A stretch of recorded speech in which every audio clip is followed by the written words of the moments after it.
Seigneur, merci pour ces moments. Saint-Esprit, merci pour ta fidélité. Toi, le parfait professeur, toi qui es celui qui nous enseigne.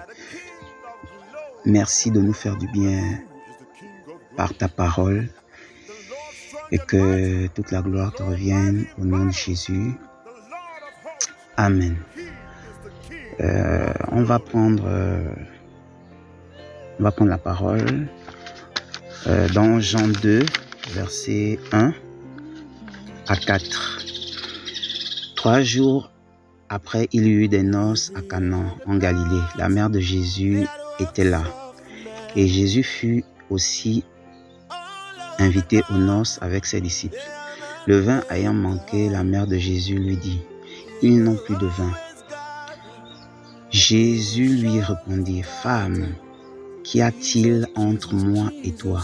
Mon heure n'est pas encore venue. » Un mariage va se dérouler quelque part et comme on a lu, Jésus a été invité et la mère de Jésus va se rapprocher de Jésus pour dire, « Jésus, il n'y a plus de vin. » Et Jésus va dire, parce que Jésus c'était quelqu'un de spirituel qui connaissait les temps et les saisons. Donc Jésus va répondre à sa mère et il va dire, « Femme, qu'y a-t-il entre moi et toi? Mon heure n'est pas encore arrivée. Mon heure de faire les miracles n'est pas encore arrivée. Je suis un homme de saison, je suis un homme des temps. Je ne travaille pas dans le désordre. Mon heure n'est pas encore arrivée de faire des miracles. » Et on comprend que souvent, le problème avec nous, c'est que nous n'arrivons pas à discerner notre temps de visitation. Et c'est ce qui nous cause des désagréments souvent. Et si Jésus va dire que non, moi, je suis un homme de temps, je travaille avec le temps, je ne travaille pas n'importe comment.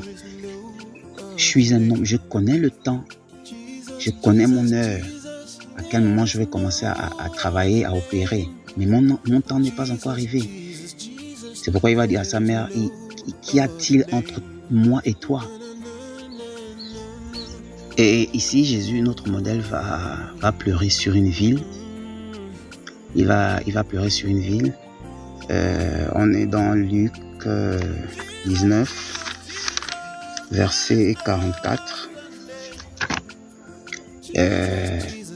Luc 19, verset 44.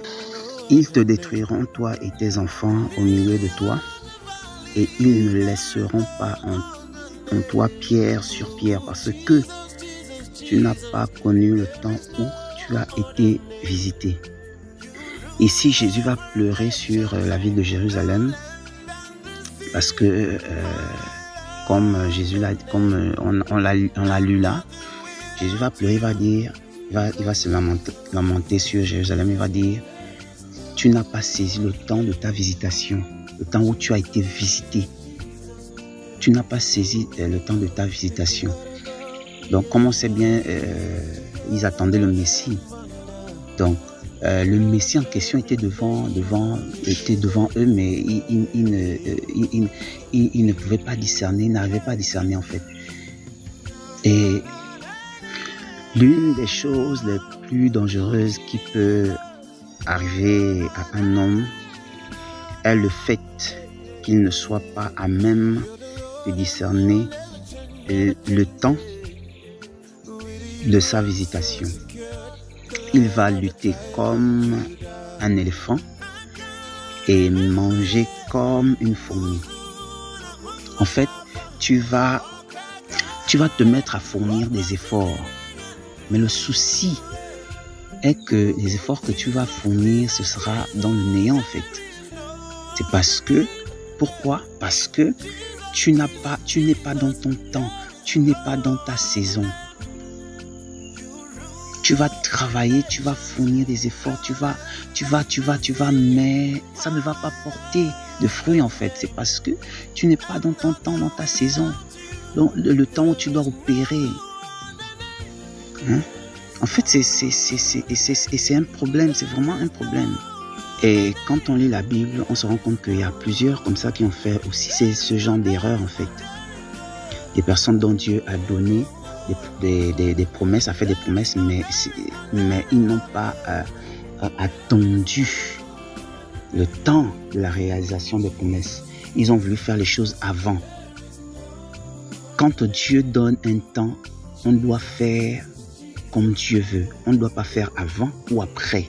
Non, Dieu est un Dieu de temps. Dieu travaille avec le temps et les saisons. On doit faire au temps prévu par Dieu. Et on a un patriarche, par exemple, dont on va lire Genèse. On va prendre Genèse 15, versets 1 à 4. Après ces événements, la parole de l'Éternel fut adressée à Abraham dans une vision. Et il dit, Abraham, ne crains point, je suis ton bouclier, et ta récompense sera très grande. Abraham répondit, Seigneur éternel, que me donneras-tu? Je m'en vais sans enfant. Et l'héritier de ma maison, c'est Eliezer de Damas. Et Abraham dit, voici, tu ne m'as pas donné de postérité, et celui qui est né dans ma maison sera mon héritier. Alors la parole de l'Éternel lui fut adressée ainsi, ce n'est pas lui qui sera ton héritier, mais c'est celui qui sortira de tes entrailles qui sera ton héritier.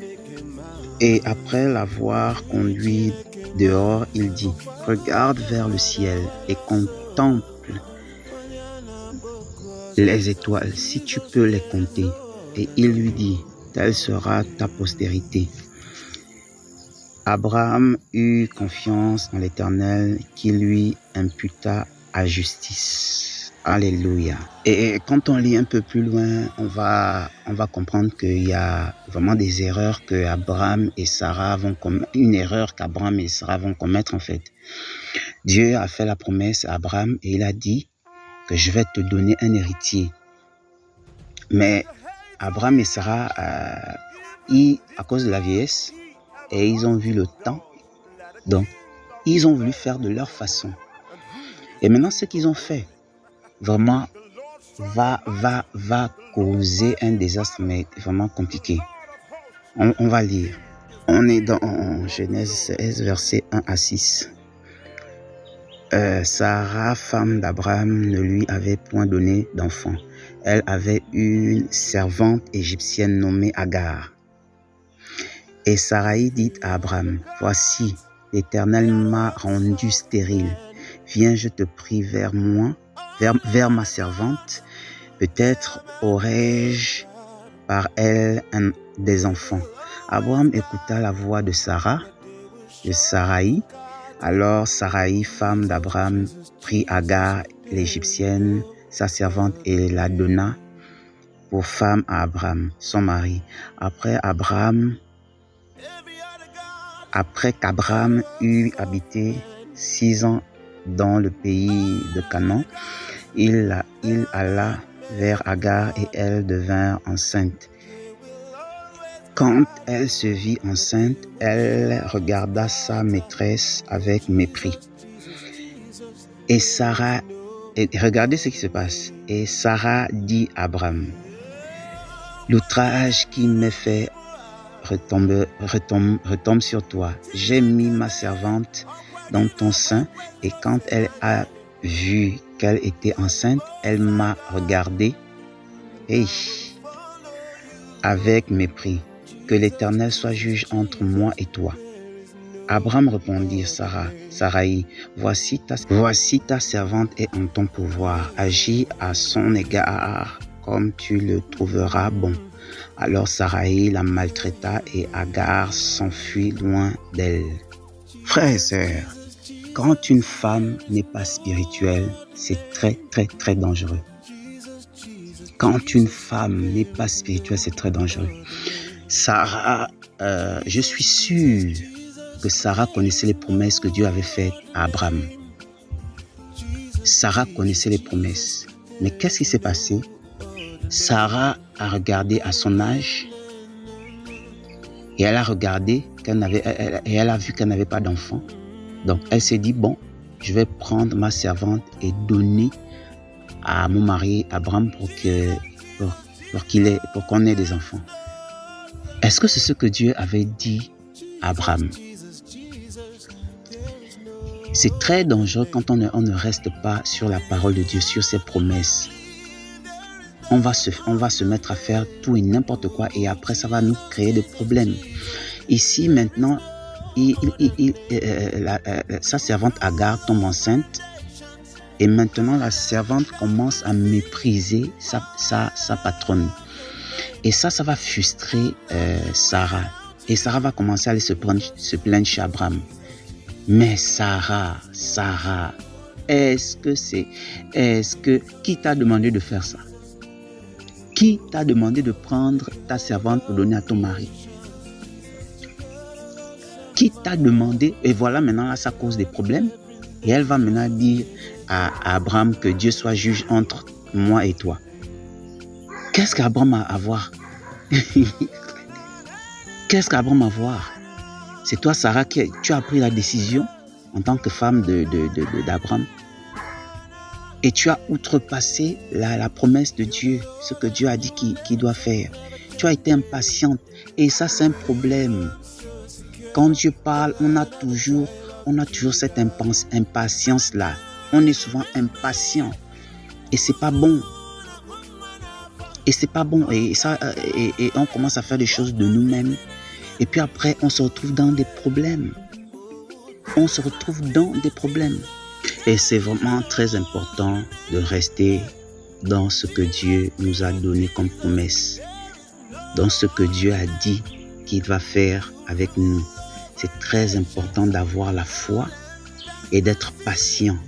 De laisser Dieu faire les choses. Parce que quand on ne laisse pas Dieu faire les choses, ou quand on n'attend pas le temps de Dieu, on se met à faire n'importe quoi. Voilà, Sarah va prendre sa servante et elle va donner à Abraham. Et après, de cette relation va naître un fils au nom de Ismaël. Comme on sait tous, Ismaël, c'est l'islam. Et voilà, cette erreur-là nous a emmené beaucoup de choses aussi. Nous a emmené beaucoup de choses. Par exemple, la religion islamique. C'est terrible. Voilà ce qu'une erreur peut produire quand on ne reste pas dans ce que Dieu nous a dit. Voilà ce qu'une seule erreur peut produire. Ça produit beaucoup de choses. Et maintenant, après, on va voir que Dieu va revenir vers Abraham. Dieu va revenir vers Abraham et Dieu va parler à Abraham. Il va dire, hé Abraham, marche devant ma face et sois intègre. Parce que l'erreur que vous avez faite là, il ne faut plus reproduire ça. Ne reproduis plus ça. Quand on lit plus bas, dans Genèse 17, verset 1, lorsqu'Abraham fut âgé de 99 ans, l'Éternel apparut à Abraham et lui dit, je suis le Dieu Tout-Puissant. Marche devant ma face et sois intègre. Dieu demande à Abraham l'intégrité. Dieu demande à Abraham d'être intègre. Vous avez fait une erreur, oui, j'ai vu, ok. Bon, maintenant, je ne veux plus que ce genre d'erreur-là se produise. Marche devant ma face et sois intègre. C'est à toi que je donnais la promesse. C'est toi le chef de la famille. Donc, tu dois rester dans ce que je t'ai dit, les promesses que je t'ai dit. Il faut rester là-dedans. Je t'ai dit que je vais te donner un fils. Je vais réaliser ma promesse. Ce que j'ai dit, je vais faire, je vais réaliser. Dieu, comme la Bible nous dit, Dieu n'est pas un menteur. Dieu n'est pas un homme pour mentir, ni le fils d'un homme pour se repentir. Ce que sa bouche dit, sa main l'accomplit. Et on va voir plus loin que Dieu, la promesse que Dieu a donnée à Abraham, parce qu'il a dit à Abraham que je ferai de toi une multitude, je vais te bénir, tu seras béni. Tu vois, et quand on lit, on va plus loin, on voit que Dieu a réalisé sa parole en fait. Dieu a réalisé sa parole. Frères et sœurs, restons dans ce que Dieu nous a dit, restons. Ce ne sera pas facile. Ce ne sera pas facile. L'ennemi va se lever à gauche et à droite, mais nous restons sur les promesses de Dieu. Restons sur la parole de Dieu qui est oui et amen. Dieu ne faillit pas. Quand Dieu a donné une promesse, il va réaliser sa promesse, peu importe le temps. Peu importe le temps, elle va s'accomplir. Peu importe le temps, la parole de l'Éternel va s'accomplir. Je vais dire à quelqu'un, peu importe le temps que ça a déjà pris ce que Dieu t'a dit, mais reste, sois spirituel, sois un homme et une femme, soyons spirituels, ne soyons pas charnels. Parce que c'est la chair qui a poussé à Sarah à faire cette erreur en fait. Elle a regardé à son âge et elle s'est dit, mais bientôt on va mourir là. Donc, qui sera l'héritier de tout ce qu'on a? Qui sera l'héritier? Donc, qu'est-ce que je vais faire? Bon, je suis obligé de prendre. Et là, elle va agir charnellement. Elle va prendre sa servante et donner à son mari Abraham. Et qui après, elle-même va se plaindre après. Et pourtant, c'est elle-même qui fait le choix. Elle va maintenant se plaindre et dire à Abraham que Dieu soit juge entre toi et moi. Pauvre d'Abraham. Pauvre d'Abraham. Et c'est pour dire aussi aux frères. Que quand Dieu t'a dit quelque chose, reste sur ta part, reste sur ce que Dieu t'a dit. L'ennemi peut passer par ta femme. Hein. L'ennemi peut passer par ta femme. La femme que Dieu a mis à côté de toi, l'ennemi peut passer par elle pour te sortir de la promesse de Dieu. Dieu va dire à Abraham ici, marche devant ma face et sois intègre. Parce que Dieu aime l'intégrité. Dieu aime la fidélité. Il va dire, marche devant ma face et sois intègre. Que ce genre de choses ne se reproduisent plus parce que moi je suis un Dieu. Quand je dis quelque chose, je réalise ce que je dis. Quand je donne une parole, j'accomplis ce que je dis. Sois intègre, Abraham, sois intègre. Et moi je me dis, si Sarah était une femme spirituelle, je crois qu'elle devait discerner les temps. Elle devait discerner les temps et les saisons. Et après, Dieu va encore visiter Abraham pour lui dire, pour dire à Abraham, moi je t'ai dit que je vais faire telle chose, je vais faire. Donc on va lire Genèse un peu plus bas. On va découvrir ce que Dieu va dire à Abraham. Genèse 18, verset 1. L'Éternel lui apparut parmi les chênes de Mamré. Comme il était assis à l'entrée de sa tente pendant la chaleur du jour, il leva les yeux et regarda. Voici 3 hommes étaient debout près de lui. Quand il les vit, il courut au-devant d'eux depuis l'entrée de sa tente et se prosterna en terre. Et il dit, Seigneur, si j'ai trouvé grâce à tes yeux, ne passe point, je te prie, loin de ton serviteur. Et là, ce qui va se passer, c'est vraiment extraordinaire. Là, maintenant,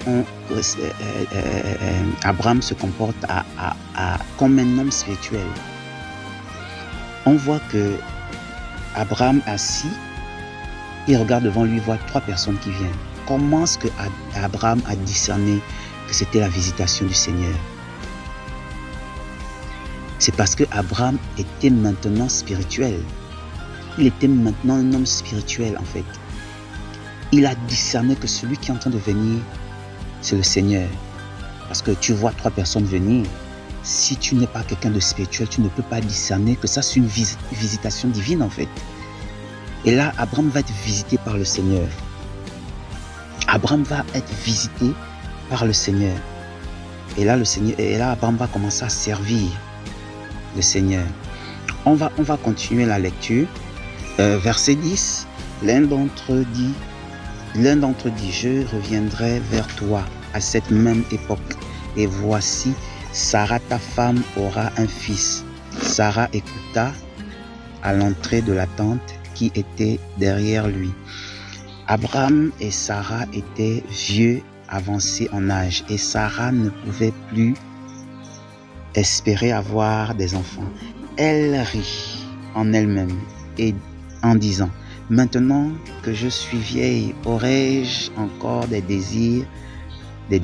Mon Seigneur aussi est vieux. Là, on comprend clairement que Sarah avait manque de foi en fait. Elle avait manque de foi. Et on voit ça par ce verset, en fait, le verset 12. Elle rit en elle-même en disant, maintenant que je suis vieille, aurais-je encore des désirs? Mon Seigneur aussi est vieux. En fait, c'est là on comprend que Sarah, en fait, avait un problème, en fait. Sarah avait un problème. Et ça, c'est souvent un problème pour les femmes. Là, c'est souvent un problème pour les femmes. Le Seigneur va faire une promesse à une femme pour dire, en disant que non, je vais te faire du bien, tu vas te marier, tu auras des enfants. Et cette femme, quand elle regarde son âge, elle regarde le temps, elle se dit non, il faut que j'essaye de faire un peu à ma manière, quoi. Il faut que j'essaye de faire à ma manière, voilà, parce que là, mon âge là, est en train d'avancer, là, c'est compliqué. Et puis, elles font souvent n'importe quoi. Elles font souvent n'importe quoi. Et c'est ce que Sarah est en train de dire là. Que là où je suis vieille comme ça, là, aurais-je encore un enfant? C'est possible encore que moi d'avoir un enfant et que ce soit moi et mon mari Abraham. Et ensuite, quand on continue à lire, verset 13, l'Éternel dit à Abraham, pourquoi donc Sarah a-t-elle ri en disant, est-ce que vraiment aurais-je un enfant, moi qui suis vieille? Vous voyez un peu, en fait ça c'est le manque de foi en fait. Et ça c'est dangereux, et ça c'est quand on n'est pas spirituel, c'est comme ça qu'on se comporte en fait. Quand on n'est pas spirituel, quand on manque de spiritualité, c'est comme ça. C'est comme ça qu'on se comporte. Parce que normalement, Sarah, si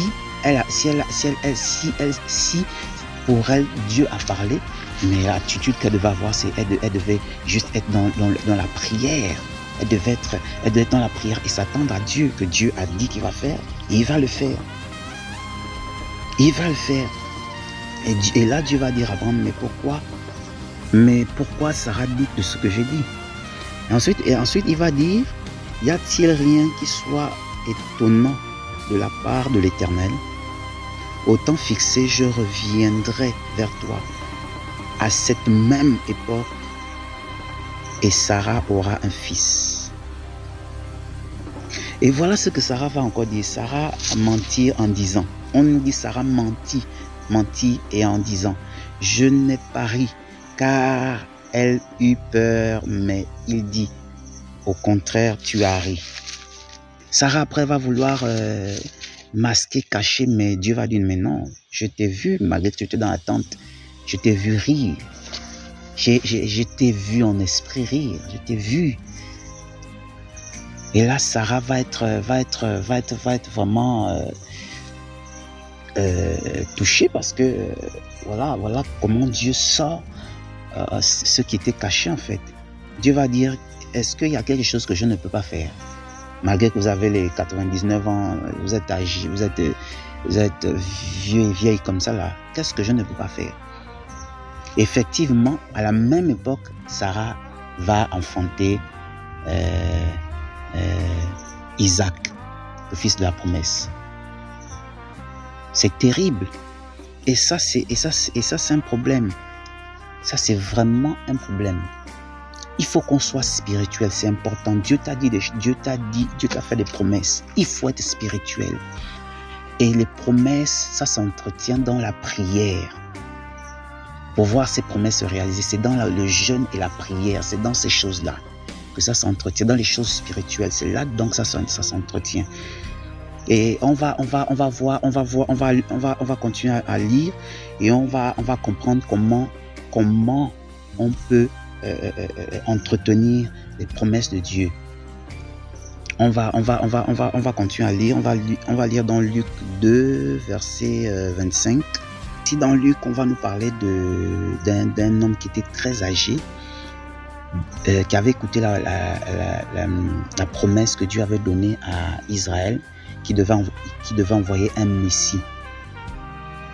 Donc, on est dans Luc 2, verset 25. Et voici, il y avait à Jérusalem un homme appelé Siméon. Cet homme était juste et pieux. Il attendait la consolation d'Israël et l'Esprit Saint était sur lui. Il avait été divinement averti par le Saint-Esprit qu'il ne mourrait point avant d'avoir vu le Christ du Seigneur. Il vint au temple poussé par l'Esprit et comme les parents apportèrent le petit enfant Jésus pour accomplir à son égard ce qu'ordonnait la loi. Ils le reçurent dans ses bras et bénit Dieu et dit: Maintenant, Seigneur, tu laisses ton serviteur s'en aller en paix selon ta parole. Alléluia, alléluia, alléluia. Donc, quand on lit, on comprend que c'est quelqu'un qui avait reçu dans son cœur la promesse d'un Messie qui devait venir et qui a gardé cette promesse-là dans une vie de prière, de jeûne. Parce qu'on dit qu'il était pieux. C'est ce que les hommes pieux faisaient au temps de Jésus en fait. C'est ce qu'ils faisaient. C'était des personnes qui étaient dans le jeûne et la prière. Donc c'est quelqu'un qui va garder la promesse dans un état de consécration en fait. Pour pouvoir voir la promesse se réaliser. Et finalement, la promesse s'est réalisée devant lui. Après, il va dire: non, Seigneur, maintenant tu peux laisser ton serviteur mourir. Et quand on continue à lire Luc 2, verset 36, on nous parle d'une Anne, la prophétesse. Anne, la prophétesse. Donc, on va lire Luc 22, verset 36. Il y avait aussi une prophétesse, Anne, fille de Phanuel, de la tribu d'Aser, et elle était forte avancée en âge, et elle avait vécu 7 ans avec son mari depuis sa virginité. Restée veuve et âgée de 84 ans, elle ne quitta pas le temple et elle servait Dieu nuit et jour dans le jeûne et dans la prière. Ça, c'est Anne, la prophétesse. Voilà une autre personne qui avait reçu la promesse de Dieu, que Dieu avait dit que je vais vous envoyer un sauveur, un Messie. Et cette femme, cette prophétesse a gardé la parole de Dieu. Elle servait Dieu dans le jeûne et la prière. Donc, elle gardait cette promesse-là dans le jeûne et la prière. Alléluia. On comprend ici que les promesses vont avec le jeûne et la prière. En fait, le jeûne et la prière nous permet d'être spirituels et nous donne la capacité de pouvoir discerner les temps et les saisons. Quand c'est le temps et la saison, c'est le jeûne et la prière, les choses spirituelles qui produisent ce genre de choses. C'est le jeûne et la prière qui te donne la capacité, qui te rend sensible en esprit, qui te donne d'être un homme ou une femme spirituelle pour pouvoir saisir les choses de l'esprit, parce que ce sont des choses de l'esprit. Donc, il faut que tu sois aussi dans l'esprit pour pouvoir saisir les temps et les saisons, en fait, de la visitation. Elle a saisi le temps de la visitation. Et quand on continue à lire, on nous dit, étant survenue, elle aussi, à cette même heure, elle louait Dieu et elle parlait de Jésus à tous ceux qui attendaient la délivrance de Jérusalem. Alléluia. Alléluia. Elle a persévéré et elle a vu la promesse s'accomplir au temps marqué de Dieu, dans la saison voulue par Dieu.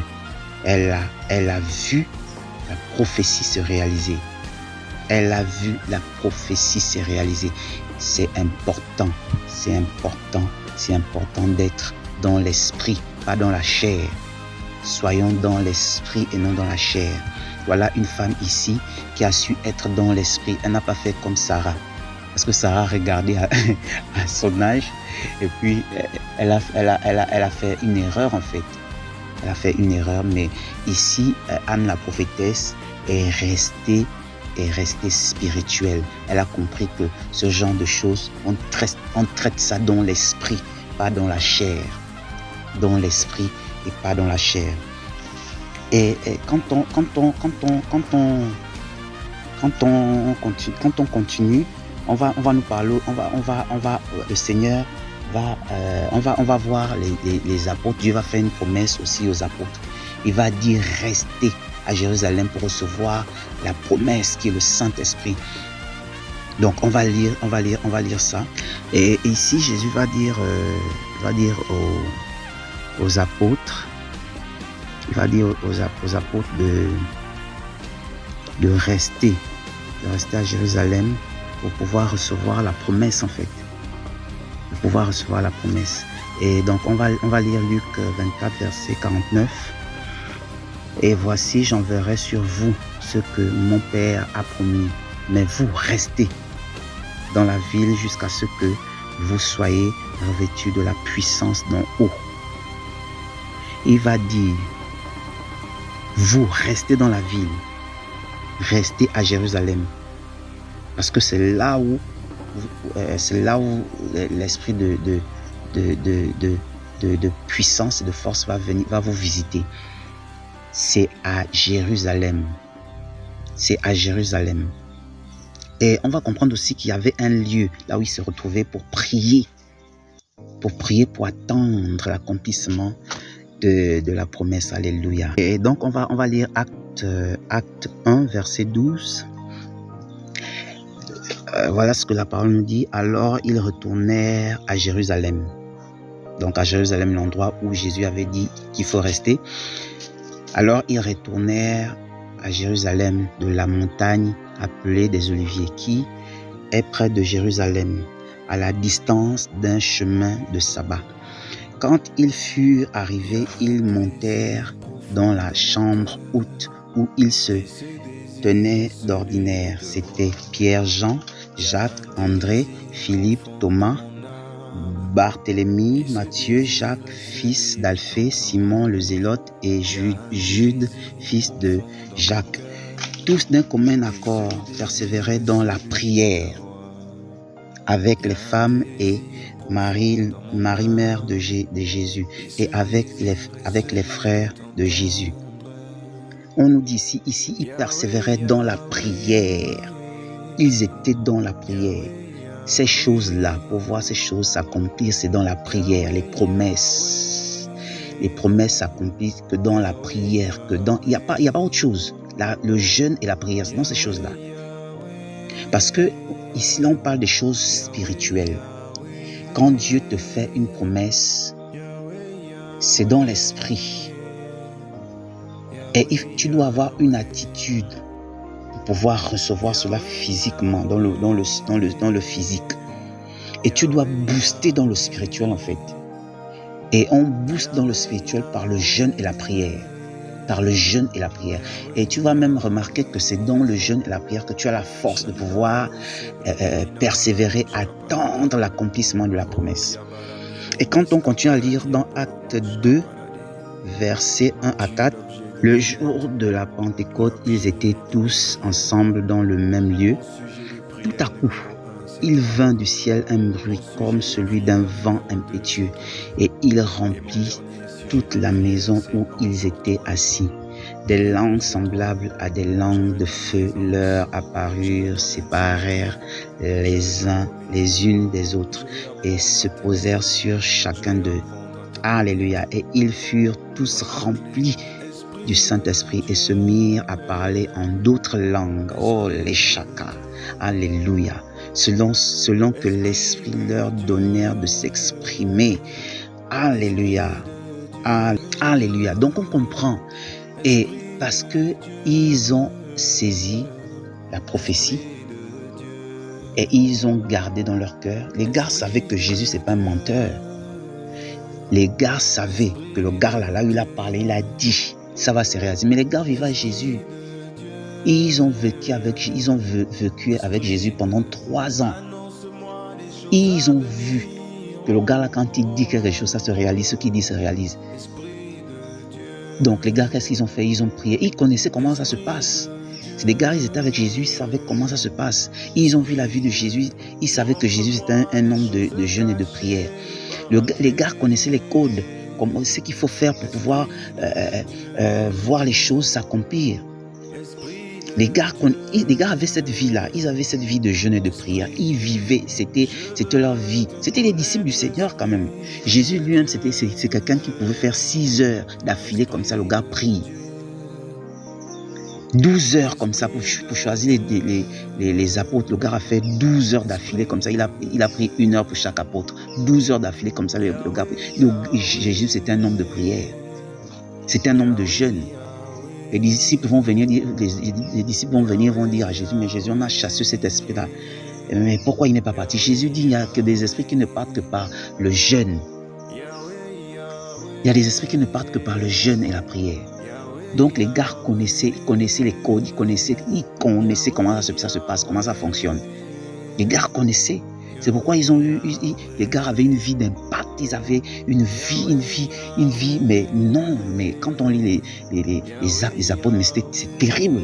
On va voir quelqu'un comme Pierre, son ombre qui délivre, des choses extraordinaires. Quelqu'un, il marche, à un moment, il disparaît, surtout, mais que Dieu nous aide, que Dieu nous aide à être spirituels, des hommes et de femmes spirituelles, à comprendre que les choses de Jésus, c'est dans l'esprit que ça se traite, c'est pas dans la chair, c'est dans l'esprit que ça se traite. On traite ça dans l'esprit, c'est pas dans la chair. Les gars, ils avaient une vie de prière. Ils avaient une vie de prière. Et dans tout ça, c'est qu'ils avaient confiance au Maître. Ils avaient confiance au Maître. Jésus a montré aux disciples, il a trop montré qu'il était Dieu. Donc, il y avait cette assurance-là, cette foi-là.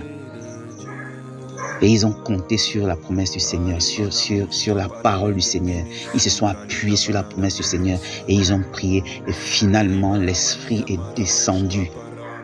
L'Esprit est descendu. Et c'était des gars qui priaient. Quand on rentre bien, c'est des gars qui priaient des heures et des heures. On nous dit que c'est un endroit où ils se réunissaient d'habitude. Ils restaient là. C'était leur lieu de prière. C'est des gars de prière. J'aimerais dire à quelqu'un, sors de la chair, entre dans l'esprit. Sors de la chair, entre dans l'esprit pour voir les promesses que Dieu a dit dans ta vie se réaliser, s'accomplir. Sors de la chair, entre dans l'esprit. Sois un homme de jeûne et de prière. C'est dans ces choses-là que tu verras les promesses du Seigneur se réaliser dans ta vie. Qu'est-ce que Jésus t'a dit? Jésus t'a dit que tu auras des enfants alors que tu es stérile. C'est dans la prière que tu dois traiter ça, ma soeur. C'est dans la prière. C'est dans la prière, c'est pas dans la chair, c'est dans la prière. Qu'est-ce que Jésus t'a dit? Que tu vas te marier? Parce que dans ta famille, on ne se marie pas. C'est dans la prière il n'y a que dans la prière où tu vas briser les puissances des ténèbres. Les esprits méchants qui règnent dans la famille. Et tu verras la promesse. Dieu n'est pas un menteur. Jésus n'est pas un menteur. Quand il te dit quelque chose, c'est un Dieu d'alliance. Quand il dit quelque chose, il réalise ce qu'il dit. Qu'est-ce qu'il t'a dit? Que tu seras guéri. C'est dans la prière que tu vas recevoir ta guérison. Ce n'est pas dans autre chose, c'est dans la prière. Si tu cherches à faire ça, si tu cherches à recevoir la guérison d'une autre manière, là tu rentres dans la rébellion et dans la désobéissance. Reste dans la prière. Tu es un fils du Seigneur, tu es une fille du Seigneur. Reste dans la prière. C'est dans la prière que tu verras ces choses se réaliser. Il faut être dans cette vie, dans cette atmosphère prophétique. Entre dans le prophétique. Ces choses-là, ces paroles-là ont été dites de manière prophétique. Mais entre dans l'esprit, dans le prophétique. Et traite ça dans l'esprit pour voir ces choses, se réaliser, s'accomplir. Pour voir ces choses s'accomplir. Qu'est-ce que Dieu a dit? Qui va visiter ta nation, ton pays? Jésus n'est pas un menteur. Ce qu'il a dit, il va le faire. S'il a dit qu'il va souffler un vent de réveil, Dieu va souffler le vent de réveil. Moi, j'ai confiance au Seigneur. Tout ce qu'il a dit sur le Gabon, on est en train de rentrer dans ces choses. Il y a certaines choses qui sont en train de se réaliser. Et il y a d'autres qui arrivent. D'ici là, ça arrive. On traite ça, on est en train de traiter ça dans la prière. On traite ça dans la prière, pas autre chose. C'est dans la prière. C'est dans la prière, il n'y a pas autre chose. C'est dans la prière. Voilà, donc je voulais encourager quelqu'un. Je voulais dire à un homme et une femme que c'est dans la prière que ça se passe. Les promesses là, c'est dans la prière. Alléluia. Et que Dieu nous bénisse, que Dieu nous garde, que Dieu nous remplisse de son feu de la prière.